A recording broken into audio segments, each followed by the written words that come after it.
His Excellency Ambassador Rajiv Bhatiaji, His Excellency Professor Alam, Minister of Planning, Bangladesh, and Bez Barwaji, and other dignitaries, ladies and gentlemen, Namaskar. A very good afternoon. I'm delighted to address you today as the third edition of this conclave drawn to a close. I must indeed start off by congratulating the organizer for an event Nadi 3 well organized. This conclave has given us an opportunity to discuss, understand, and celebrate our shared riverine heritage, and also identify both opportunities and common challenges. I am especially pleased to note the level of participation from our international partners. This conference, the Natural Allies in Development and Interdependence, or fondly called Nadi, recognizes the region south of Himalayan from Ganga, Brahmaputra to Mekong as a continuity of river basin with common challenges and required cooperation beyond political boundaries. Friends, the profusion of rivers in India's east and northeast is simply unparalleled. For times immemorial, these rivers have flown through this geographical expanse, carrying with them cultural values and ethos of the subcontinent. They have connected people, built trade linkages, and shaped belief systems. For instance, the transboundary Ganges Brahmaputra Meghna river basin alone cover 1.7 million square kilometers. It impacts the life of over 620 million people across the Bay of Bengal. As many of you know, the landlocked northeastern part of India is connected to the rest of the country by Thin Chicken Neck, the Siliguri corridor. As such, alternate connectivity via river to the rest of the country, as well as increased connectivity between India and our neighbors via air waterways, therefore, become critical. External Affairs Minister Dr. Jaishankarji has said that economic growth is universally driven by 3 C's: connectivity, commerce, and contact. And our riverine system have a major role to play in boosting all 3. Sheer rivers also bring with them natural challenges such as flooding, loss of biodiversity, etc. Mitigations which need close cooperations beyond political boundary. It is therefore imperative that our countries work together, exchange of knowledge on sustainable management, and share our development experiences for the overall prosperity of the region. Guided by our philosophy of Vasudeva Kutumbakam, India can play a pivotal role in capacity building initiatives to improve the quality of education and skill of our vast human resources, an effort which will contribute towards the development of this region.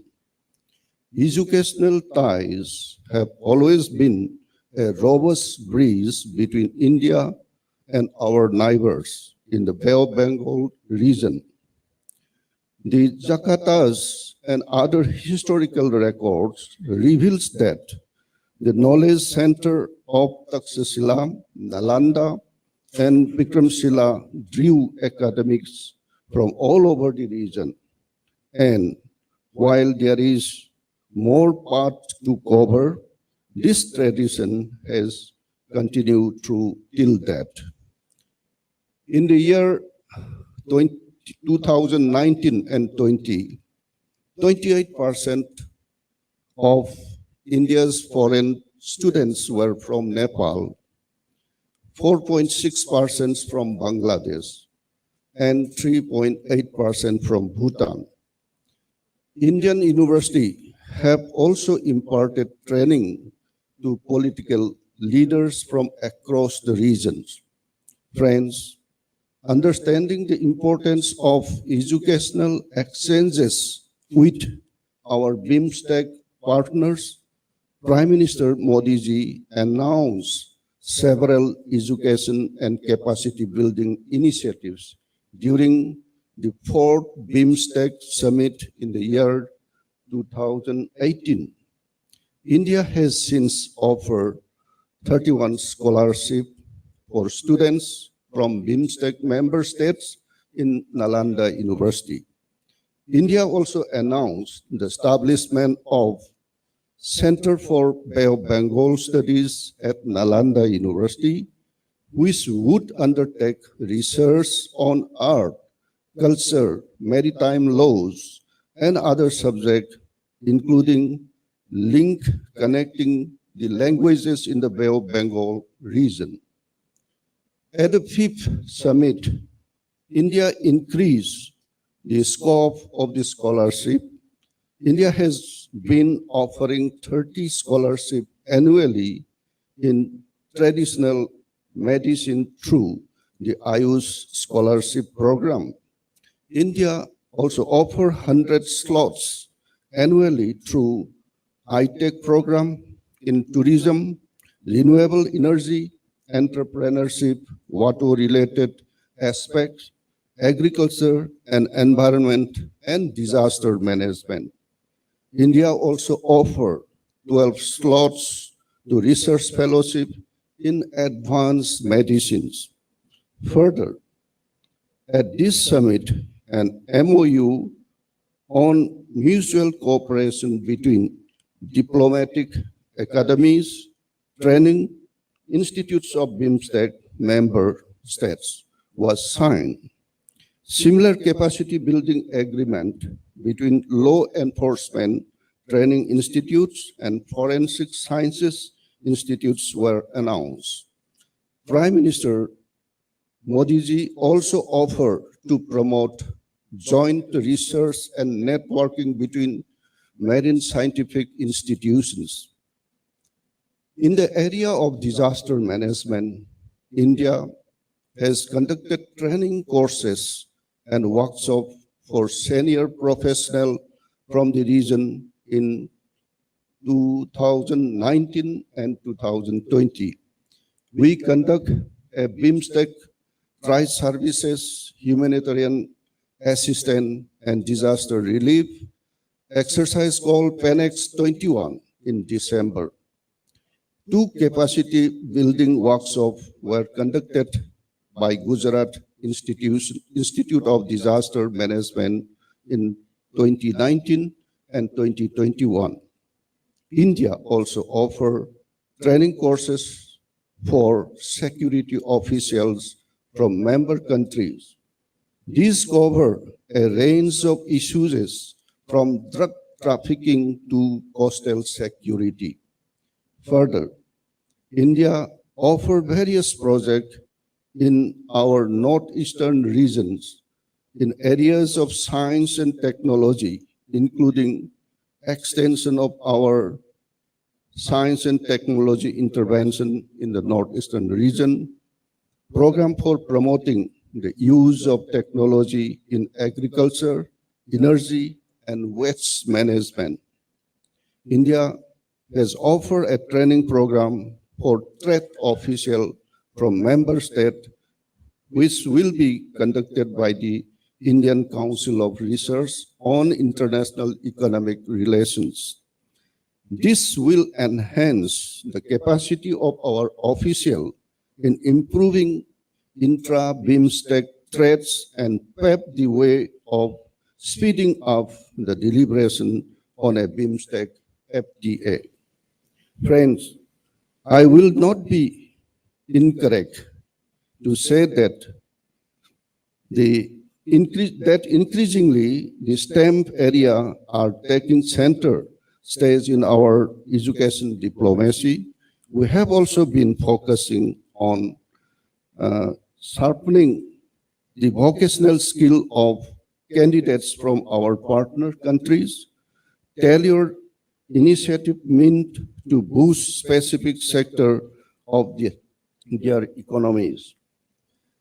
There has been an increasing focus on exchanges between academia, think tank, media, and parliamentarians to further broaden and deepen bilateral relationships.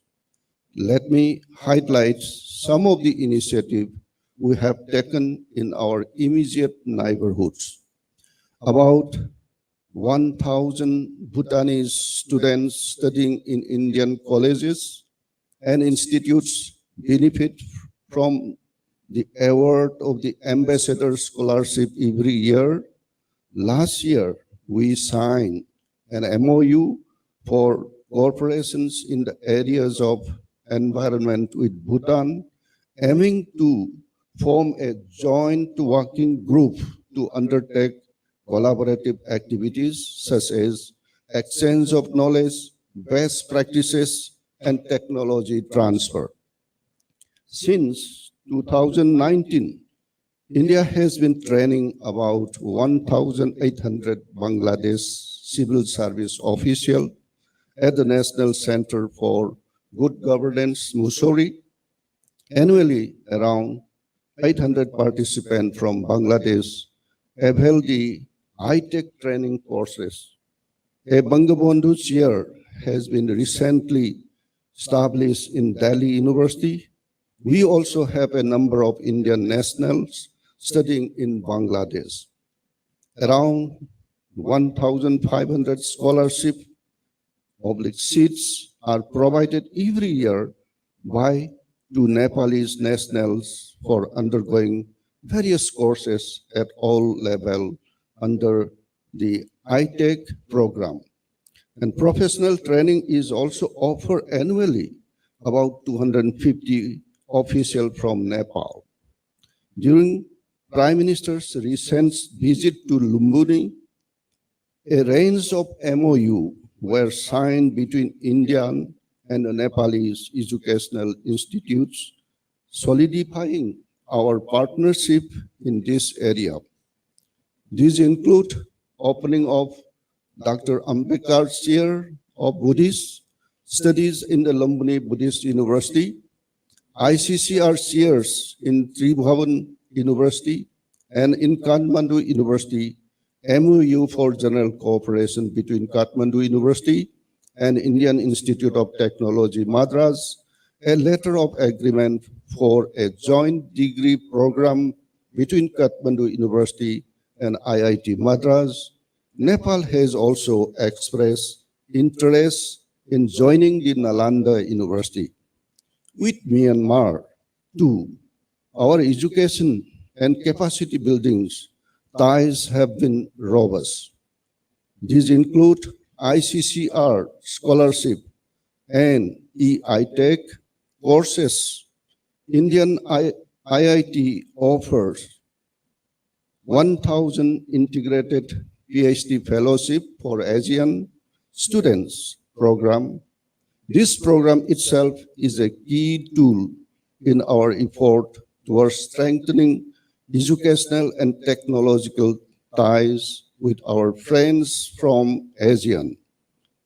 India also contributed to capacity building effort by providing degree courses to Myanmar national in IT and agricultural sector institutes, and that have been set up with assistance from India, like Myanmar Institute of Information Technology and Advanced Center for Agricultural Research and Education.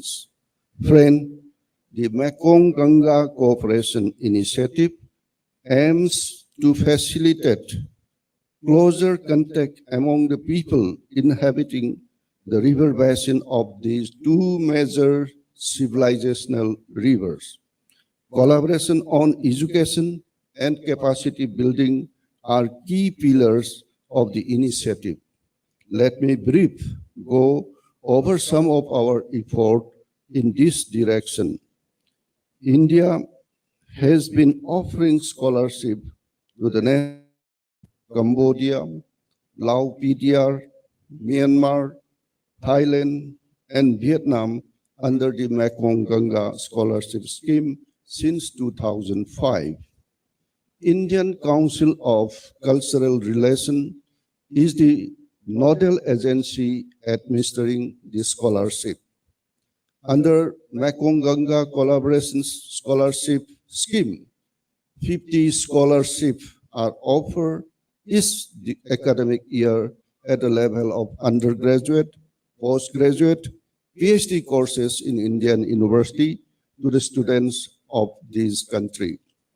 Particularly notable is the direct involvement of institutes from our northeastern region, such as the agreement between Nagaland University and Thailand's Chiang Mai University to enhance educational exchanges. Friends, I'm certain that as we enhance and strengthen our knowledge pool, even greater attention will be paid towards more cooperation in water conservation, comprehensive cooperation in water conservation, fisheries, food management, and pollution in rivers, challenges which are common to us all across this region. This way, we would be able to build greater synergies in climate action and greater resolve towards preserving our shared natural heritage. We will also be able to tap on technological advancement to capitalize on this river to further the trade and people-to-people linkage that span these vital regions. There are billions who call this region home and rely on our rivers for food and water scarcity, as well as for their economic and cultural well-being. Just now, our ambassador has mentioned some of the sayings given by our renowned scholars. Like that, I would like to imitate one sentence. This is quote from the River Network, International River Network. They said, when the river flows free, the biodiversity grows. Like that, when our region's river flow free, our regional relation and identity will grow exponentially. Thank you. And this is the time to act is now.